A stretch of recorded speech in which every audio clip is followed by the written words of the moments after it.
Assalamualaikum warahmatullahi wabarakatuh. Salam sejahtera bagi kita semua. Om Swastiastu, Namo Buddhaya, salam kebajikan. Perkenalkan, nama saya Arkayani Tama. Saya adalah seorang dosen di program studi S1 Pendidikan IPA, Fakultas Matematika dan Ilmu Pengetahuan Alam, Universitas Negeri Semarang. Pada kesempatan kali ini, saya akan memaparkan pernyataan diri dosen dalam Unjuk Kerja Tridharma Perguruan Tinggi atau disingkat PDD UKT-PT dalam bidang pengajaran sebagai salah satu syarat pengajuan Serdos 2025. Dalam video ini, saya akan memaparkan salah satu mata kuliah yang saya ampu pada semester ini, yaitu Fisika Dasar 1. Dari berbagai aspek, antara lain deskripsi mata kuliah, delivery atau penyampaian, dan juga interaction atau interaksi dosen dan mahasiswa. Dari aspek deskripsi mata kuliah, saya akan memaparkan dari capaian pembelajaran mata kuliah, materi pembelajaran, metode pembelajaran, serta asesmen atau sistem penilaian. Mata kuliah Fisika Dasar 1 ini merupakan mata kuliah wajib yang dipelajari oleh mahasiswa S1 Pendidikan IPA Universitas Negeri Semarang pada semester 1 dan memiliki bobot 3 SKS yang terdiri dari 2 SKS teori dan juga 1 SKS praktik. Selain itu, mata kuliah ini juga merupakan mata kuliah prasyarat untuk mata kuliah lanjutan seperti Fisika Dasar 2, Mekanika, dan juga Elektronika. Fisika Dasar 1 ini membahas dan memperluas wawasan mahasiswa IPA mengenai konsep dasar fisika, khususnya mekanika, energi, fluida, dan juga termodinamika. Untuk capaian mata kuliah pada mata kuliah ini, yang pertama, mahasiswa mampu menjelaskan konsep Fisika Dasar 1 yang meliputi besaran dan satuan, kinematika, dinamika, kerja dan energi, impuls dan momentum, getaran dan gelombang, kalor dan teori kinetik gas, serta mekanika fluida. Yang kedua, mahasiswa dapat menyelesaikan permasalahan pada materi Fisika Dasar 1. Dan yang ketiga, mahasiswa mampu mengembangkan kompetensi mengungkap berbagai fenomena dalam fisika. Ada 16 kali pertemuan pada mata kuliah ini yang dibagi menjadi 14 materi dan 2 ujian. Yang pertama, di minggu pertama akan ada kontrak perkuliahan dan juga gambaran umum mengenai mata kuliah Fisika Dasar 1. Materi pertemuan kedua adalah kinematika gerak dimensi, minggu ketiga kinematika gerak 2 dimensi, yang keempat, dinamika dan hukum Newton. Minggu kelima, gravitasi universal Newton. Minggu keenam, momentum dan impuls. Minggu ketujuh, kerja dan energi. Serta minggu ke-8, ujian tengah semester yang dilakukan secara tertulis. Setelah itu dilanjutkan di pertemuan ke-9 dengan materi dinamika rotasi. Pertemuan ke-10, osilasi harmonis. Pertemuan ke-11, gelombang dan bunyi. Pertemuan ke-12, fluida statis. Pertemuan ke-13, fluida dinamis. Pertemuan ke-14, suhu dan kalor. 15, sebagai materi terakhir yaitu teori kinetik gas. Sebelum akhirnya di minggu ke-16, mahasiswa akan melakukan ujian akhir semester. Sistem pembelajaran yang saya lakukan adalah sinkronus dan asinkronus. Kegiatan sinkronus yaitu pembelajaran tatap muka di kelas untuk penyampaian materi, tanya jawab, dan pembahasan studi kasus.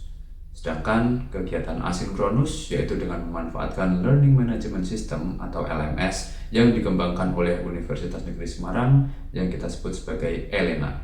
ELENA digunakan sebagai media pembelajaran dalam memberikan materi perkuliahan agar mahasiswa dapat mempelajari materi maupun studi kasus yang dibahas di kelas, serta sebagai sarana untuk pengumpulan tugas.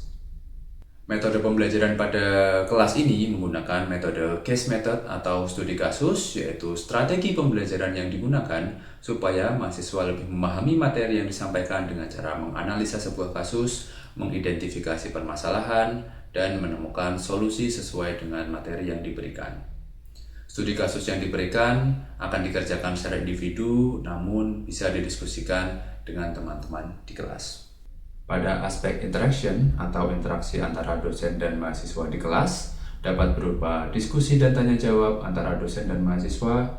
Mahasiswa lainnya pun memiliki kesempatan untuk menanggapi menyanggah ataupun menambahkan hasil dari diskusi tersebut. Keaktifan mahasiswa di kelas menjadi salah satu komponen penilaian yang akan diakumulasi dengan berbagai aspek penilaian lainnya di akhir semester. Untuk penilaian atau asesmen sendiri, kelas ini memiliki beberapa komponen penilaian, antara lain yang pertama aktivitas partisipasif, yaitu keaktifan di kelas yang memiliki bobot 15%, hasil proyek yang itu merupakan nilai yang diambil dari kegiatan praktikum dan juga laporan praktikum, dan itu sebesar 35%, kemudian tugas harian 10%, kuis 5%, ujian tengah semester 15%, serta ujian akhir semester yang memiliki bobot 20%. Demikian kurang lebih penjelasan singkat mengenai aspek-aspek pengajaran yang akan saya terapkan di kelas. Untuk itu, marilah kita saksikan video pembelajaran saya sebagai berikut.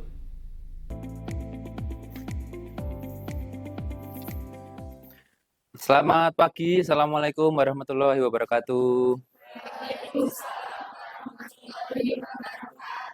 Alhamdulillahirrahmanirrahim, kita masuk ke minggu kelima ya, perkuliahan Fisika Dasar 1.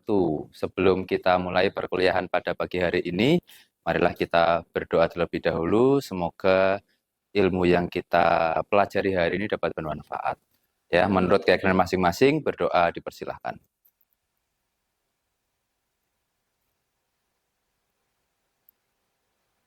Berdoa selesai. Sudah tampil di depan ya mengenai materi hari ini. Sebelum masuk kita review dulu sedikit. Minggu lalu kita belajar tentang apa? Gaya ya, tentang gaya. Jadi dinamika bagian 1. Jadi kita belajar tentang gerak. Kalau sebelumnya kita bicara tentang kinematika, yaitu gerak. Contohnya ada gerak lurus beraturan, gerak lurus berubah beraturan, kemudian gerak jatuh bebas, tapi tidak mempedulikan apa itu penyebabnya.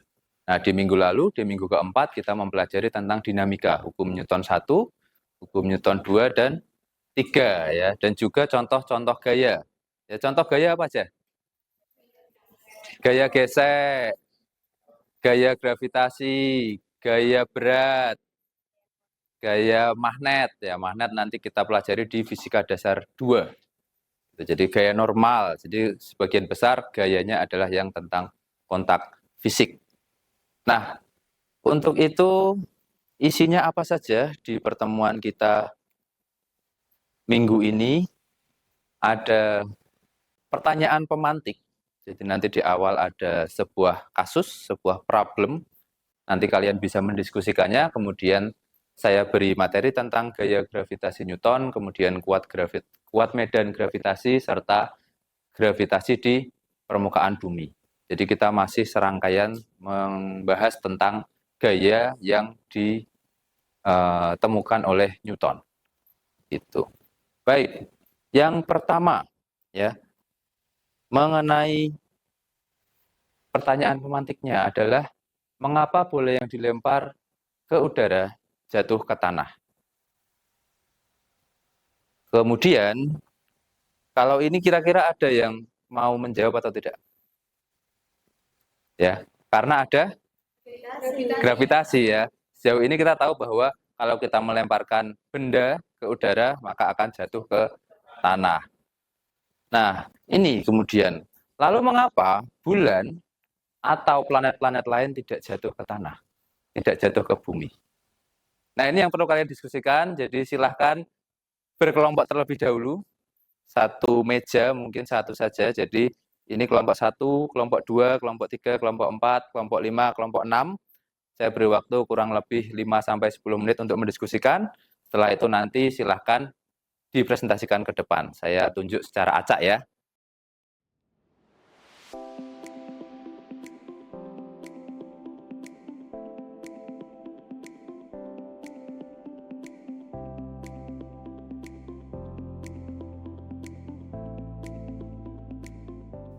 Oke, waktunya habis. Kita lanjutkan. Tadi sudah pada berdiskusi ya? Sudah, oke. Karena ini tanggal 5, maka kelompok 5 yang maju. 1, 2, 3, 4, 5. Ya, ini tadi kelompok 5. Kelompok 5 silakan memaparkan tentang hasil diskusinya mengenai pertanyaan ini ke depan. Mungkin perwakilan tidak perlu semua, bisa 2 orang saja. Assalamualaikum warahmatullahi wabarakatuh. Waalaikumsalam warahmatullahi wabarakatuh. Sebelumnya perkenalkan kami perwakilan dari kelompok 5 mengizin untuk mempresentasikan hasil dari diskusi kami. Perkenalkan saya Fatimah Mirjani Rubudoyo dari nomor NIM akhir 23. Perkenalkan, nama saya Dewi Lasari dengan nomor NIM akhir 36. Di sini kami akan menjelaskan mengenai dari yang soal pertama tadi, mengapa benda yang dilempar ke udara itu jatuh ke tanah. Jadi bola yang dilempar ke udara itu jatuh ke tanah karena adanya gaya gravitasi yang menarik semua benda menuju pusat bumi. Nah, untuk pertanyaan yang nomor 2, mengapa sih bulan atau planet-planet lain tidak jatuh ke bumi? Menurut teori dari hukum gravitasi universal yang dirumuskan oleh Isaac Newton pada abad ke-17, itu terjadi karena bulan dan planet-planet bergerak dalam orbit yang stabil akibat kombinasi dari gaya gravitasi dan juga kecepatan gerak atau inersia. Nah, gaya gravitasi itu contohnya gravitasi bumi yang menarik bulan dan gravitasi matahari menarik planet-planet di tata surya, sehingga benda-benda langit yang tertarik ke arah satu sama lain atau saling tarik-menarik. Yang kedua ada kecepatan gerak atau inersia. Bulan dan planet memiliki kecepatan gerak ke samping yang cukup cepat. Jadi daripada jatuh ke bumi, mereka lebih dulu untuk memutari orbitnya. Cukup? Cukup. Cukup. Oke, terima kasih. Beri aplaus ke kelompok 5. Oke, tadi kelompok 5 sudah menyampaikan pendapat hasil diskusinya, yaitu mengenai pertama tadi pertanyaannya, kenapa kalau benda dilempar itu jatuh ke tanah, sedangkan kalau planet atau bulan kok tidak jatuh ke tanah, padahal sama-sama terkena gravitasi. Ya, tadi yang pertama disampaikan adanya gaya gravitasi itu yang mengikat, ada juga gravitasi matahari. Jadi planet-planet itu terikat oleh gravitasi matahari. Jawaban yang kedua adalah mengenai karena bulan tersebut, untuk kasus ini kita perhatikan bumi dan bulan saja ya. Karena bulan itu sedang bergerak. Ya, ketika benda bergerak di orbitnya, kalau di kasus ini, maka dia punya kecepatan. Nah, untuk itu di buku sambil dilihat mengenai gerak melingkar. Ya, ada salah satu besaran melingkar pada gerak melingkar yang menunjukkan bahwa ada sebuah gaya yang arahnya ke pusat atau arahnya menjauhi pusat. Mungkin masih ingat apa gaya yang arahnya ke pusat lingkaran namanya? Gaya sentripetal. Ya, gaya sentripetal adalah gaya yang arahnya ke pusat pada kasus gerak melingkar.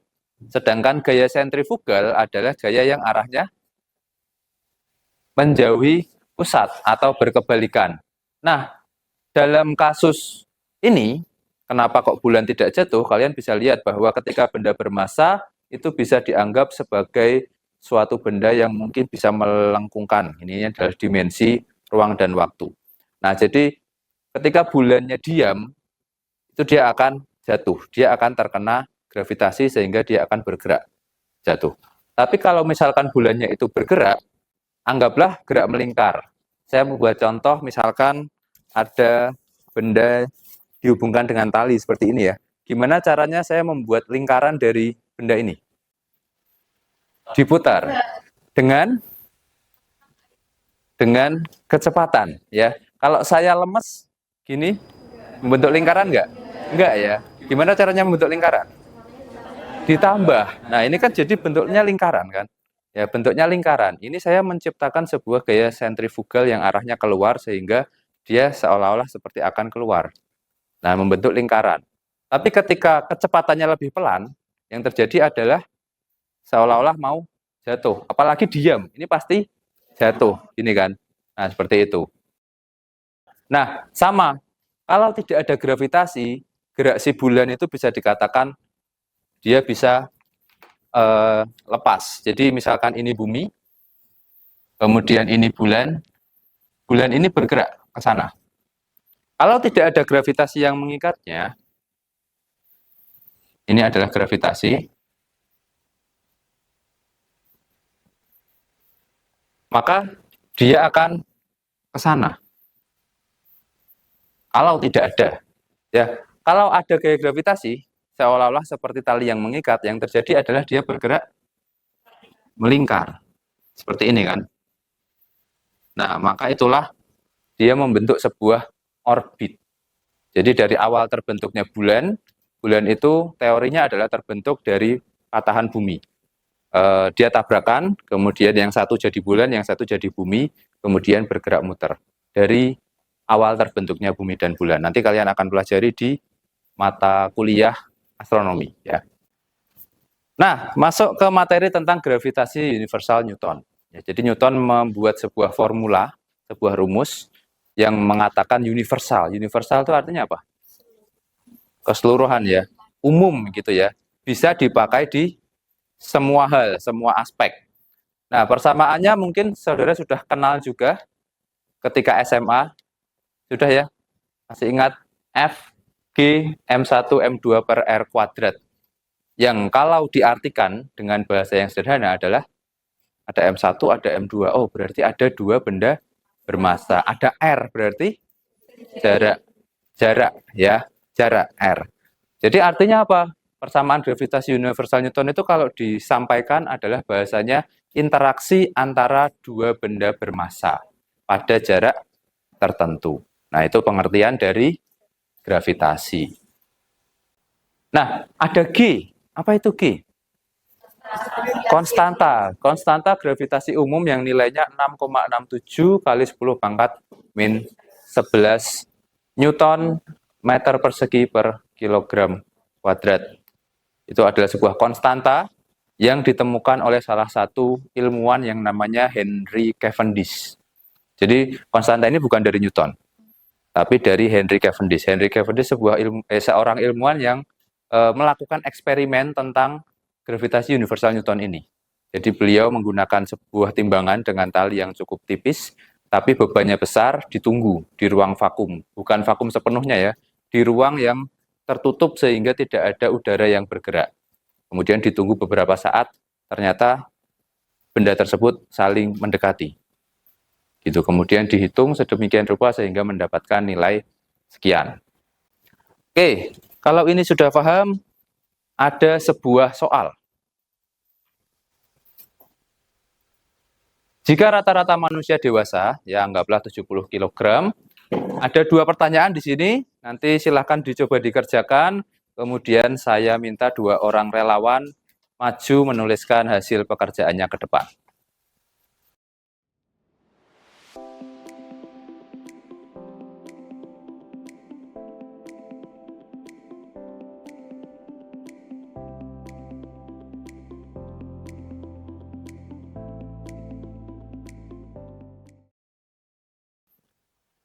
Oke, waktunya habis. Ada yang mau mencoba? Oke, silakan. Ini spidolnya.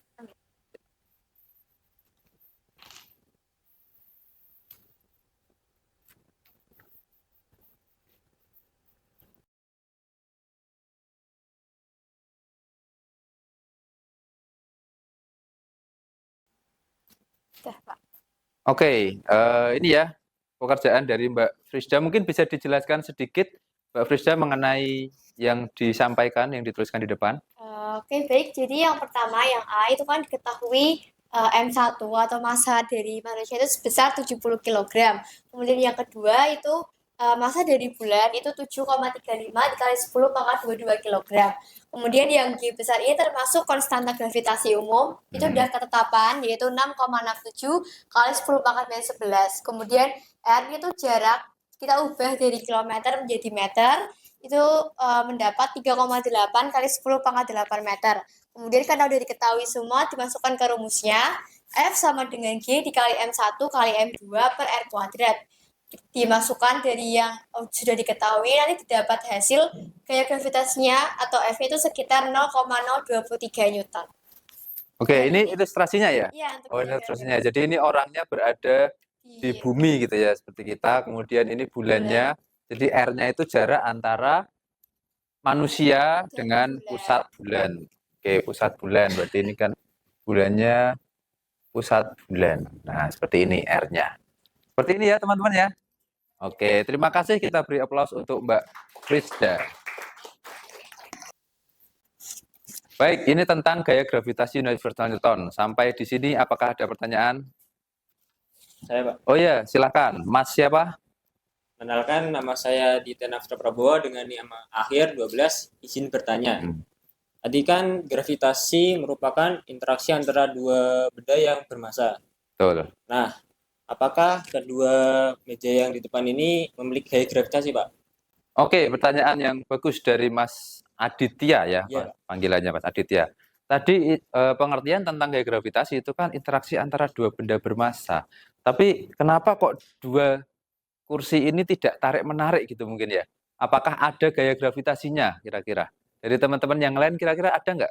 Kursi kanan dan kursi kiri ini, ada gaya gravitasinya? Ada. Tapi kenapa kok nggak tarik-menarik? Seperti apa kira-kira?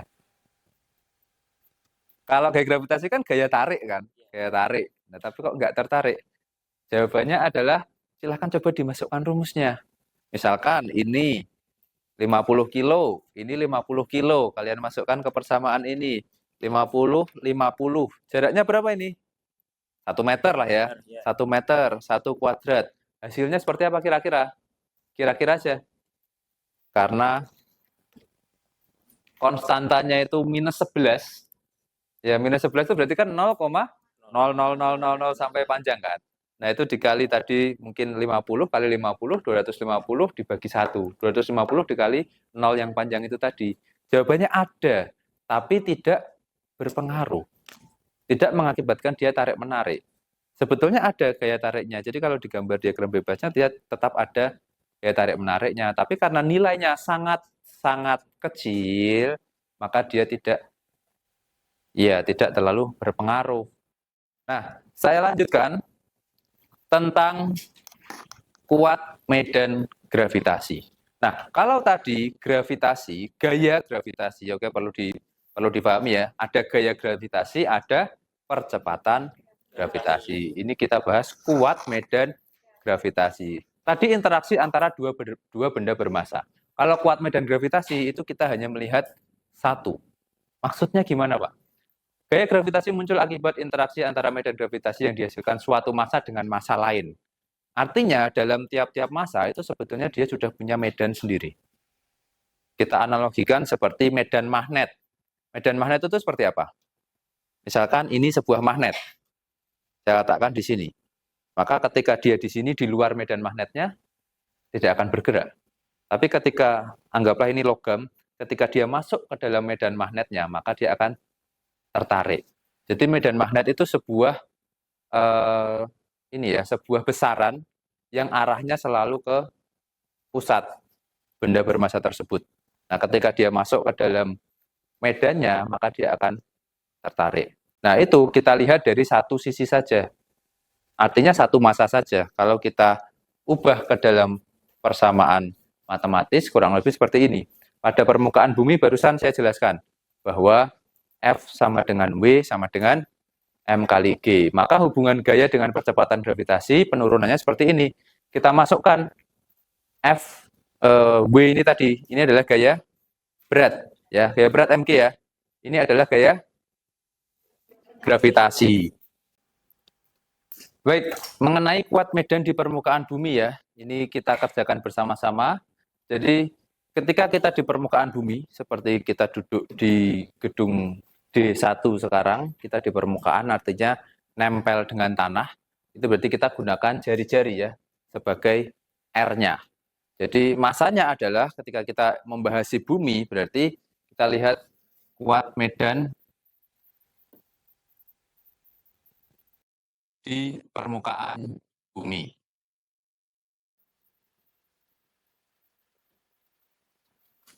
R-nya ada, masanya ada, berarti tadi apa? G, saya didikte ya. G M per R kuadrat.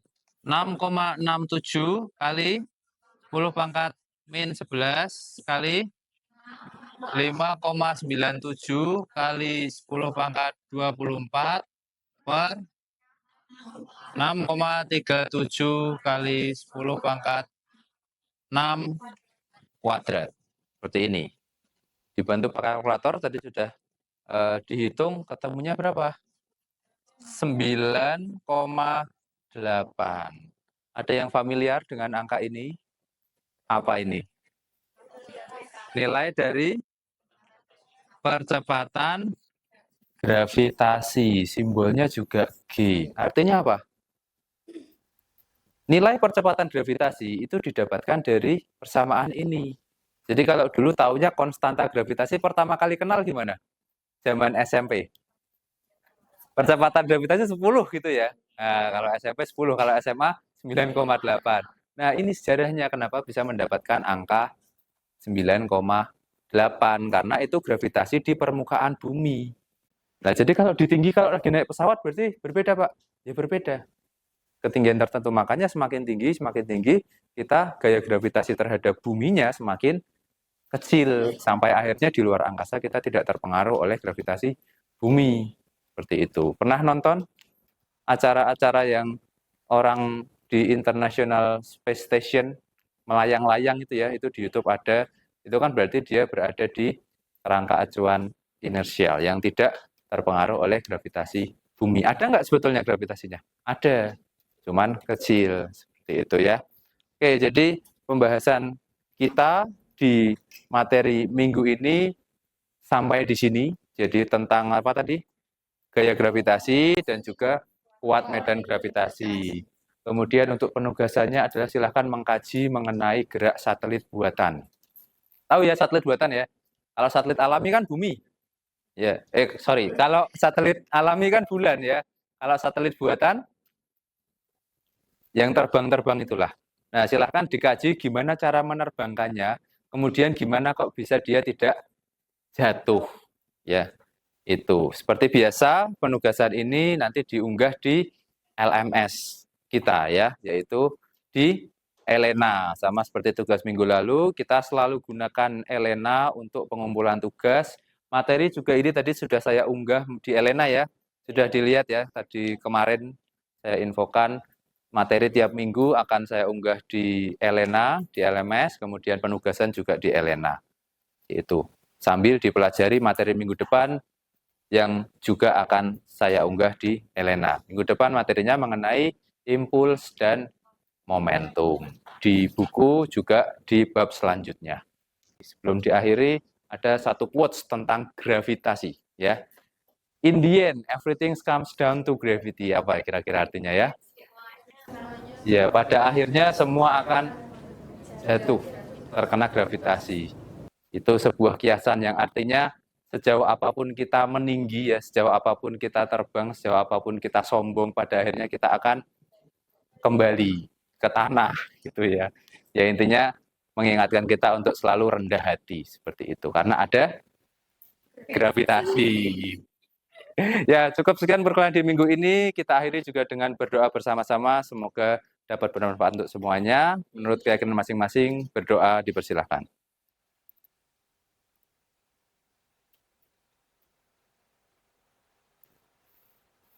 Berdoa selesai, selamat melanjutkan aktivitas, sampai ketemu lagi minggu depan. Wassalamualaikum warahmatullahi wabarakatuh. Waalaikumsalam warahmatullahi wabarakatuh.